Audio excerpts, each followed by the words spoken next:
Cet exercice Access s'inscrit dans la suite logique de l'application des acquis sur les macros. Nous disposons désormais d'une application offrant de nombreux outils. Parmi eux, les formulaires permettant de créer de nouveaux clients et produits sont en attente de finalisation. Dans les exercices sur les requêtes, nous en avons créé certaines capables d'ajouter des informations dans les tables.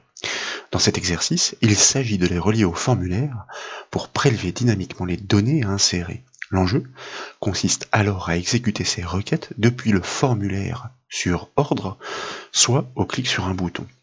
Et c'est là que les macros entrent en jeu. Nous allons donc faire interagir ces différents objets Access pour fabriquer des instruments totalement opérationnels.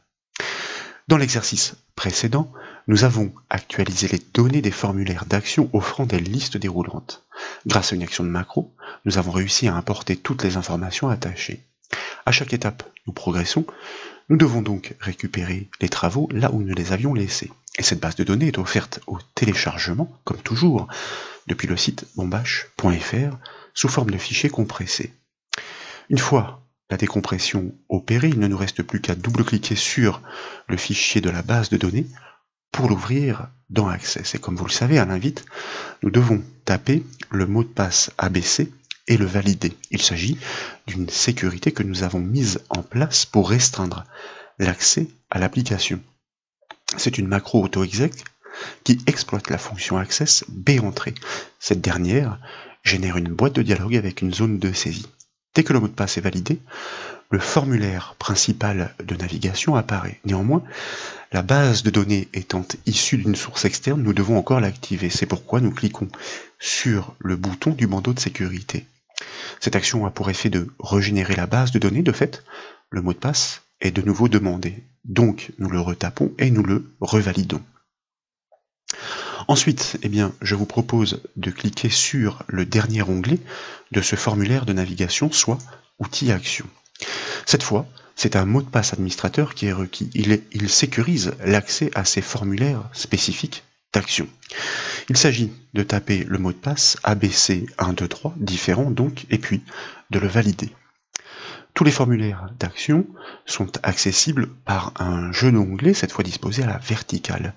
Seuls les deux premiers nous intéressent dans cet exercice. Nous devons rendre fonctionnel la création d'un nouveau client et la création d'un nouvel article. Le formulaire pour créer un client est actif par défaut. L'utilisateur doit renseigner toutes les informations demandées et cliquer sur le bouton Créer client. Cette action doit insérer les données récoltées dans la table client. Je vous propose d'accéder au deuxième formulaire, Créer un produit. Fort logiquement, le principe est le même. Après avoir renseigné toutes les informations demandées, l'utilisateur doit cliquer sur le bouton Créer produit pour procéder à l'insertion des données dans la table source. Ce sont donc ces deux boutons que nous devons rendre fonctionnels. Un clic doit enclencher une macro exécutant une requête ajout dont les données sont dynamiquement récoltées depuis le formulaire au moment de la demande. Pour matérialiser ces liaisons dynamiques, nous avons besoin de connaître les noms des contrôles hébergeant les informations saisies. Nous proposons donc d'accéder à ces deux formulaires indépendamment.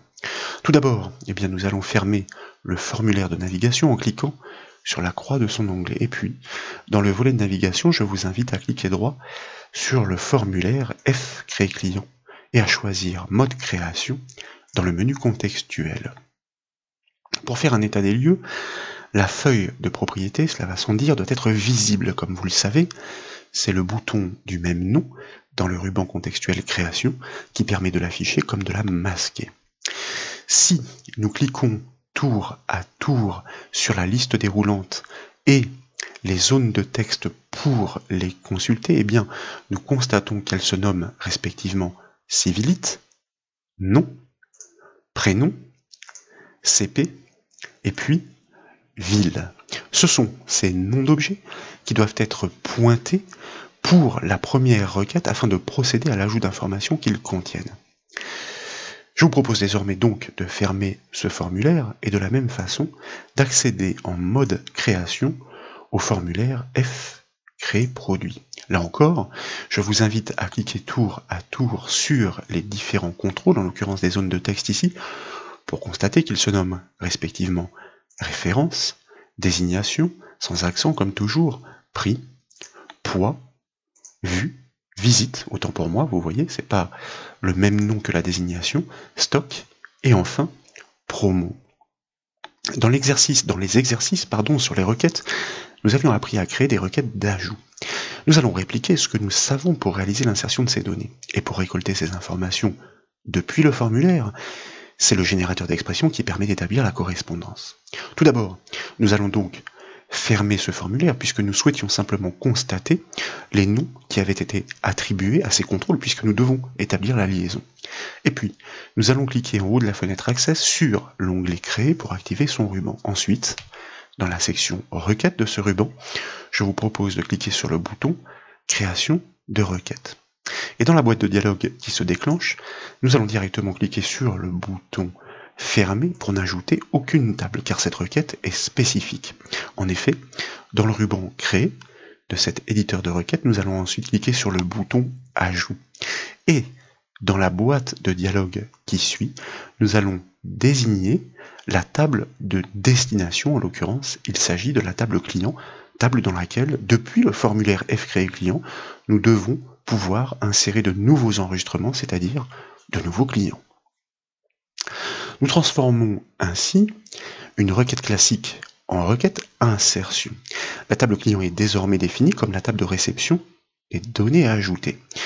De fait, nous validons par OK ces réglages. La grille de requête en bas de l'interface se dote d'une nouvelle ligne intitulée « Ajouter à ». Nous devons y spécifier les 5 champs de réception pour la table client, ce que je vous invite à faire dans les colonnes respectives en commençant par client civilite, ensuite client nom, et puis client prénom, dans l'ordre tant qu'à faire, client dep, et enfin client ville, puisqu'il faut bien renseigner toutes les informations des nouveaux clients à créer.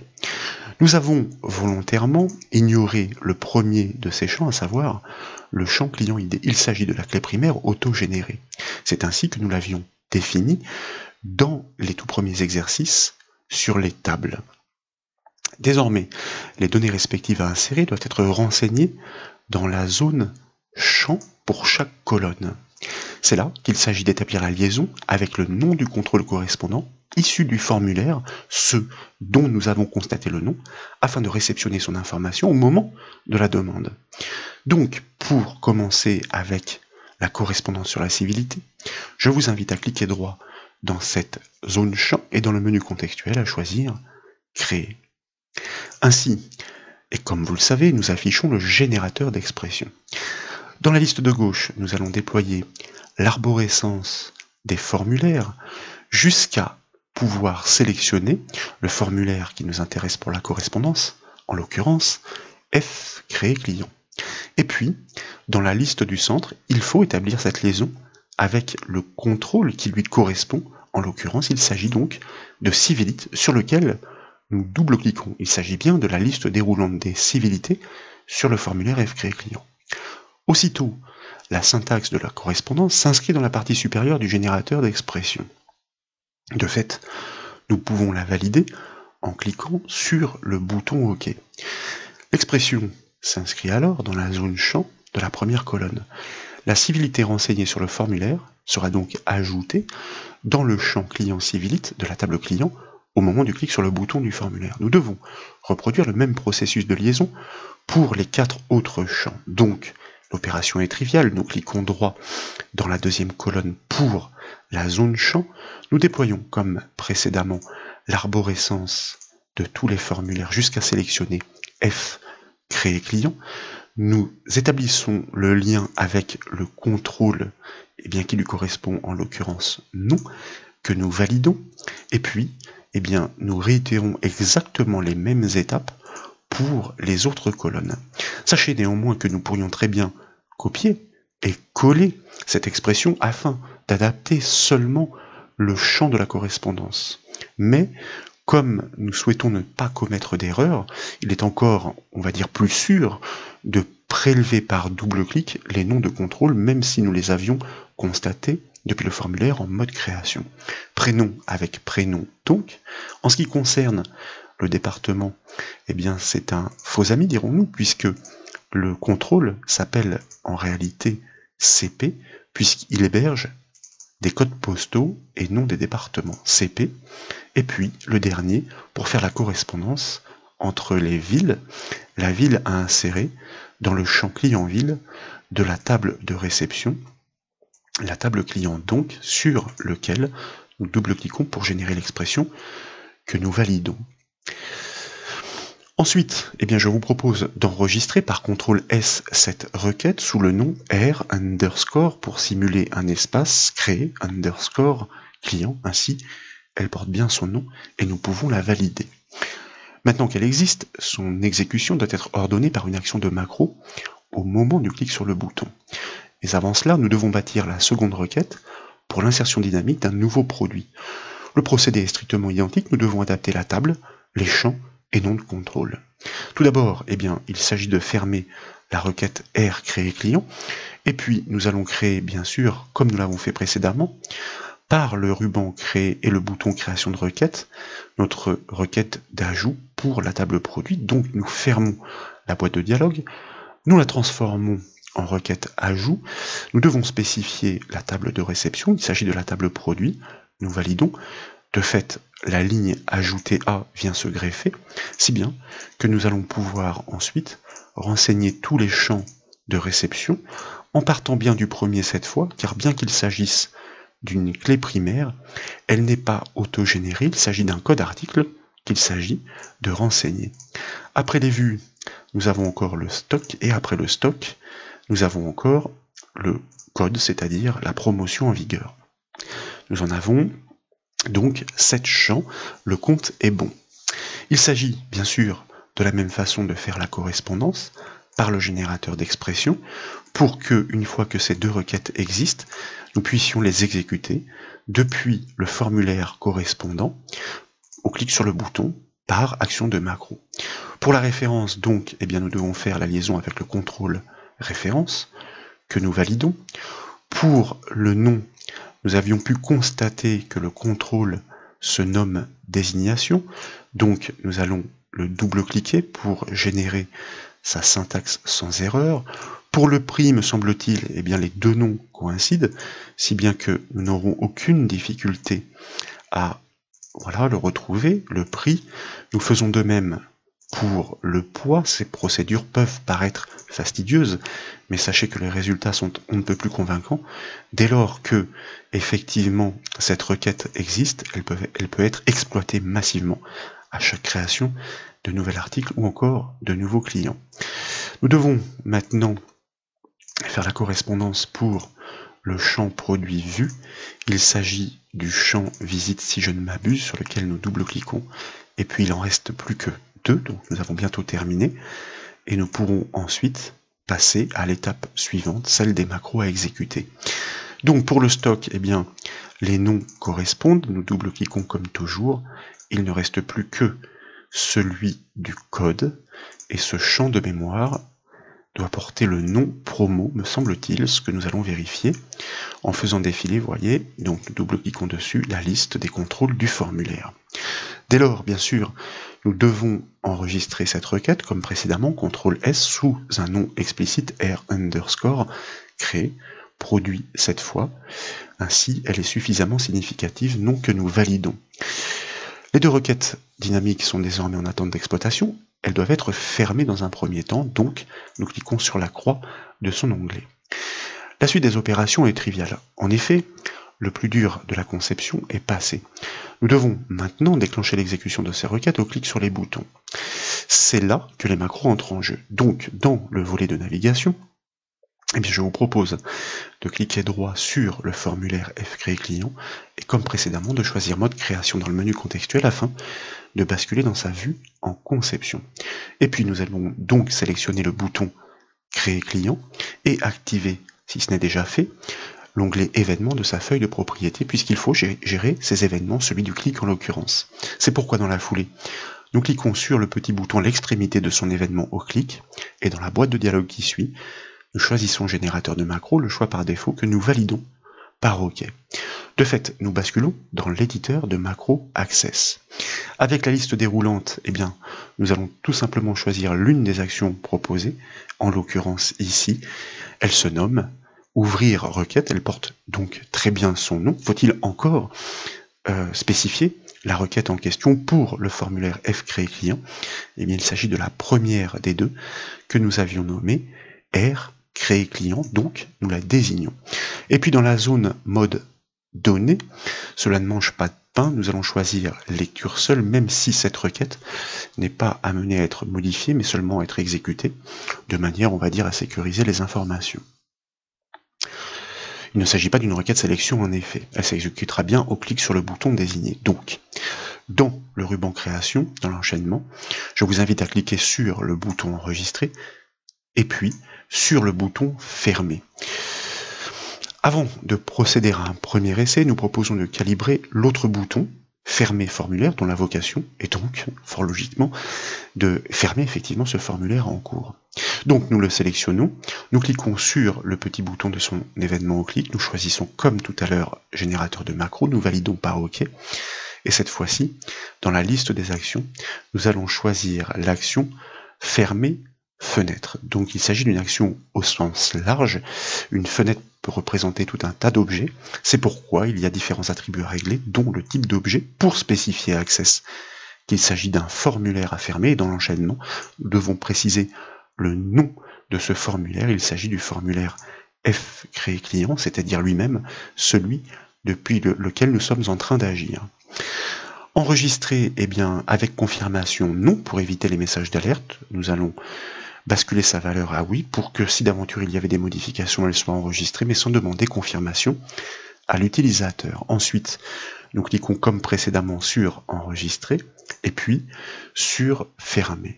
Nous sommes donc de retour sur le formulaire en mode création que nous allons lui aussi enregistrer en cliquant sur le symbole de la disquette dans la barre d'accès rapide ou encore en réalisant le raccourci clavier CTRL-S. Ainsi, nous mettons à jour la liaison entre le bouton, entre chaque bouton et sa macro. Nous pouvons désormais enfoncer la touche F5 du clavier pour exécuter le formulaire. Et puis, nous tapons le mot de passe administrateur que nous avions constaté tout à l'heure pour eh bien, ouvrir l'accès. Ensuite, il s'agit de renseigner les différentes informations demandées, par exemple monsieur, et puis nous allons taper le nom comme écart pour réaliser un test, prénom Mehdi, par exemple, code postal, eh bien pourquoi pas 83 000, ville Toulon. Je vous rappelle que la touche tab, tabulation du clavier, permet de passer d'un champ à un autre dans l'ordre dans lequel ils sont proposés. Il ne nous reste plus qu'à cliquer sur le bouton créer. Vous constatez qu'une alerte système apparaît. En effet, la requête va toucher au cœur de la base de données pour greffer un nouvel enregistrement dans la table client. Nous validons cette alerte, et d'ailleurs celle qui suit, qui nous confirme qu'une ligne, un enregistrement va être ajouté.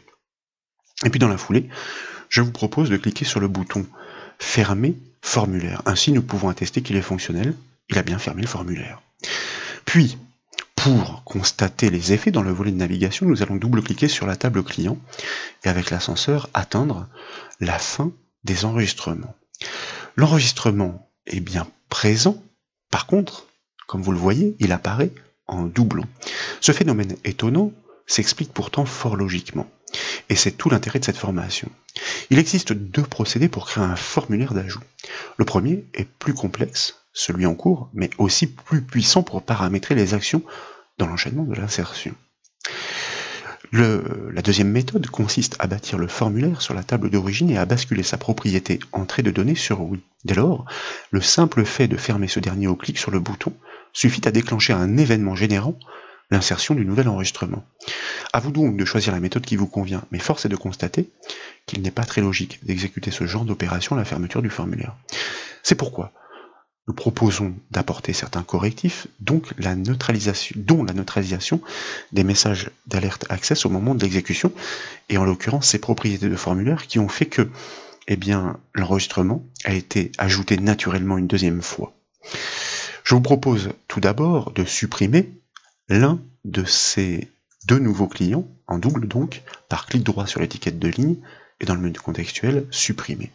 Ensuite, nous pouvons fermer la table client, puis accéder de nouveau à notre formulaire F créer client en mode création. Par défaut, c'est le formulaire lui-même qui est actif, en atteste ce carré noir à l'intersection des règles.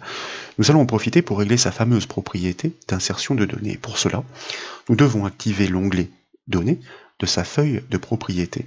Et nous allons basculer effectivement son attribut entrée de données de oui à non par double clic sur sa valeur. Désormais, l'insertion automatique ne doit plus se produire. Le deuxième bouton doit simplement se contenter de fermer le formulaire tel que nous le souhaitions. Mais pour exploiter notre méthode, notre formulaire ne doit plus être lié à sa source de données afin d'éviter toute modification inopinée. Donc, nous allons, dans la foulée, vider sa propriété source. Et puis, pour chaque zone de saisie, y compris d'ailleurs pour la liste déroulante, nous allons vider leur propriété source contrôle dans l'enchaînement. Donc, pour la première, nous la sélectionnons, et puis pour les suivantes, grâce à la touche Supr, une fois que la valeur est bien intégralement sélectionnée, et de fait, il n'y aura plus de liaison naturelle. Toutes ces formations expliquent les raisons pour lesquelles nous avions établi ces liens. Ensuite, maintenant que nous avons effectivement neutralisé les réglages qui permettaient cette insertion automatique, nous devons resélectionner le bouton Créer client pour pouvoir implémenter les actions de macro qui lui sont attachées. Nous recliquons donc sur l'onglet événement et nous cliquons de nouveau sur le petit bouton de son événement au clic. Comme des actions sont déjà attachées à cet événement, nous basculons cette fois directement dans l'éditeur de macro. Nous allons enrichir cette dernière. Certaines actions spéciales, ne sont pas proposées par défaut. Access considère qu'elles s'adressent à des utilisateurs aguerris. Et c'est le cas de l'action consistant à neutraliser les alertes système, cela paraît tout à fait naturel. C'est pourquoi, dans le ruban Créer de l'éditeur de macro, création, eh bien, je vous invite à cliquer sur le bouton Afficher toutes les actions. Dès lors, nous pouvons déployer la liste des actions pour constater que eh bien, l'une d'entre elles, qui n'était pas proposée jusque-là, est désormais disponible. Il s'agit de l'action avertissement que nous sélectionnons en conservant son attribut avertissement actif sur non. Et nous allons glisser son bloc au-dessus de l'action ouvrir requête. Elle doit effectivement intervenir en amont pour intercepter les alertes déclenchées par la suite. Et puis, nous déployons la liste du dessous pour greffer une nouvelle action, tout en bas de la liste d'ailleurs, qui se nomme zone message pour apporter confirmation à l'utilisateur. Il s'agit d'une boîte de dialogue classique. Dans la zone message, par exemple, nous pouvons ajouter le texte suivant: le client a été créé avec succès. Ici, les double clottes ne sont pas nécessaires, elles vont être gérées par ces actions de macro. Seuls les attributs sont demandés. Dans la foulée, je vous propose de régler l'attribut bip sur non. C'est un petit signal sonore qui est pas forcément agréable. Et puis, nous allons aussi ajouter un titre à cette boîte de dialogue trivial, comme par exemple confirmation. De fait, tous les réglages étant finalisés, il ne nous reste plus qu'à tester. Tout d'abord, comme toujours, dans le ruban Création, nous cliquons sur Enregistrer et puis sur Fermer.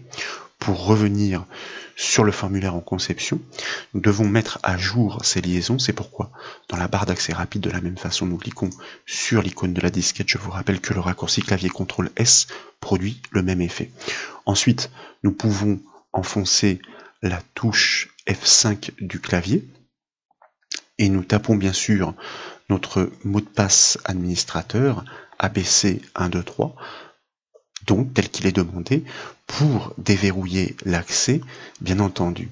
Désormais, il s'agit de pouvoir tester la création d'un nouveau client et surtout de constater que les alertes système ont disparu et que cet enregistrement n'apparaît pas en double. Donc nous choisissons une civilité, la touche tab du clavier, pour activer directement le champ suivant, celui du nom, Wilda par exemple, Rachid, et puis avec un code postal qui pourrait être par exemple 13 000, Marseille, toujours la touche tabulation pour pouvoir basculer d'un champ à un autre. À l'issue, nous n'avons plus qu'à cliquer sur le bouton Créer client. Vous constatez que les alertes système ne se déclenchent plus et laissent place à notre message personnalisé qui semblerait nous confirmer que le client a été créé avec succès. Nous validons donc ce dernier. Ensuite, je vous invite, comme précédemment, à cliquer sur le bouton Fermer formulaire pour bien constater que ce doublon ne sera pas généré. Et puis nous allons ouvrir la table client par double clic et atteindre la fin des enregistrements. Et le nouveau client a parfaitement été inséré cette fois. Il n'apparaît pas en double, vous pouvez le constater. À titre de mise en pratique, désormais, il s'agit de paramétrer le second formulaire pour permettre la création d'un nouveau produit. Donc vous pouvez préférer bien sûr la première méthode, celle du formulaire d'insertion automatique. C'est pourquoi, lors d'un exercice, nous avions réalisé et conservé ces réglages.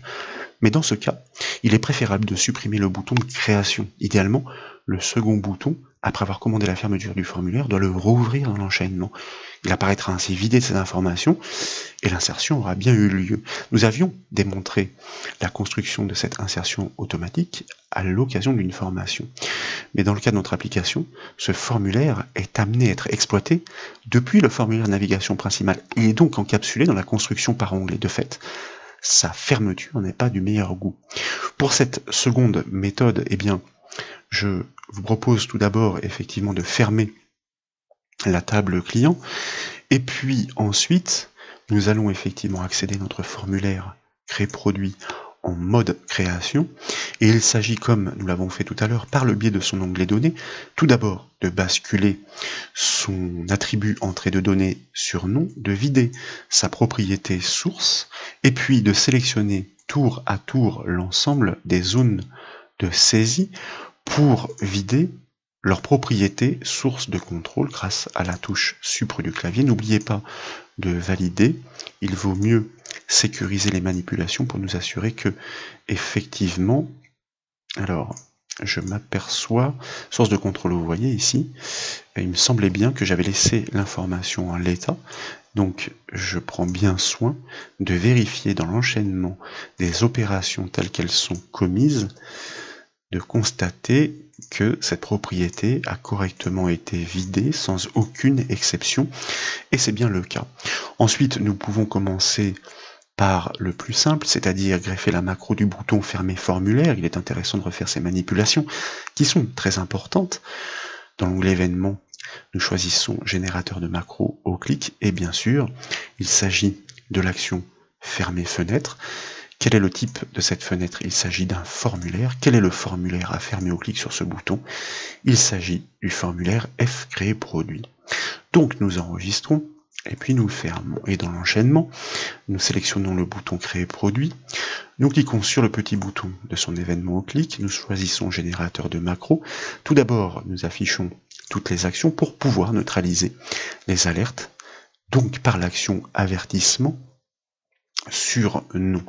Et puis, nous ajoutons donc l'action qui consiste à exécuter une requête qui se nomme, souvenez-vous, ouvrir requête. Faut-il encore la désigner par son nom grâce au premier attribut? Souvenez-vous, R créer produit, c'est ainsi que nous l'avions nommé.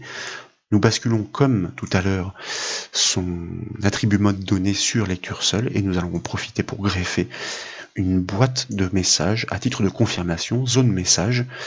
Par exemple, le produit a été créé avec succès, donc pas de bip, donc nous basculons sa valeur à non, et puis titre, comme précédemment, pourquoi pas, confirmation. Dans l'enchaînement, nous enregistrons cette macro attachée, nous la fermons. De retour sur le formulaire, comme toujours, nous mettons à jour ces liaisons par l'icône de la disquette de la barre d'accès rapide, et puis nous exécutons notre formulaire créer produit, et là je vous propose de faire un test très rapide avec des informations certes absurdes, mais qui nous permettront de constater explicitement que les informations ont parfaitement été insérées, voilà, vues, et puis nous pourrions choisir parmi les stocks des tranches qui sont effectivement proposées, ainsi que pour le code promo. Et donc une fois que toutes les informations sont correctement renseignées, il ne nous reste plus qu'à valider en cliquant sur le bouton créer produit. Le produit a été créé avec succès. Nous validons, nous fermons le formulaire pour nous assurer qu'il n'y a pas de création en double. Nous ouvrons la table produit et devrions constater l'existence de ce nouvel enregistrement quelque part où nous l'avons greffé, car il y a en réalité, alors à l'origine, tout simplement, cette table propose 244 enregistrements, donc il existe bien, il a bien été inséré, mais il y a un tri qui est organisé directement sur le champ produit stock, si bien que, eh bien, comme vous pouvez le remarquer, je ne le vois pas d'origine, sans doute vous l'avez constaté dans l'énumération, mais je vous rassure, hein, il est bien présent, il est bien visible, puisque effectivement, eh bien, il y a désormais 245 enregistrements. Et d'ailleurs, pour en avoir le cœur net, effectivement, là, il n'a pas été évident de le retrouver. Nous pourrions effectivement trier d'une autre façon pour éventuellement le retrouver plus facilement, mais je vous invite à réexécuter une autre tentative en tapant une référence produit avec des lettres A, et cette fois-ci, voyez-vous, eh bien, je vais faire en sorte que le stock soit suffisamment important pour que eh bien, nous puissions le repérer tout de suite. Le code promo donc, que nous avons choisi, tiens, on va le mettre sur une autre valeur, par exemple 2, et dans l'enchaînement, nous créons le produit, nous validons le message de confirmation, nous fermons le formulaire, et puis nous réactualisons l'affichage de notre table. Voilà, vous voyez que là, on est directement calé dessus grâce à ce stock, hein, s'il n'a pas été repéré tout à l'heure. Vous voyez, nous étions à 245, nous sommes à 246 désormais, ça y est, je le vois enfin, hein.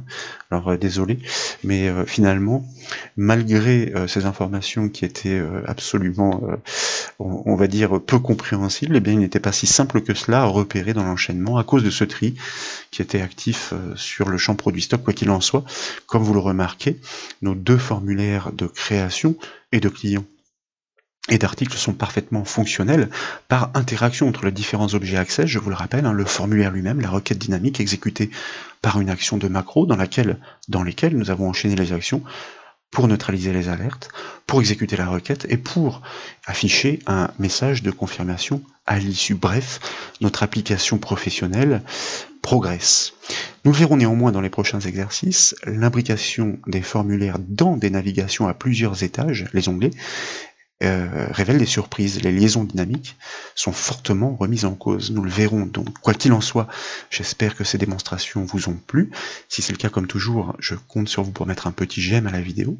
Et comme vous le savez, vous pouvez retrouver toutes les autres formations et autres exercices sur le site bombache.fr. Je vous remercie.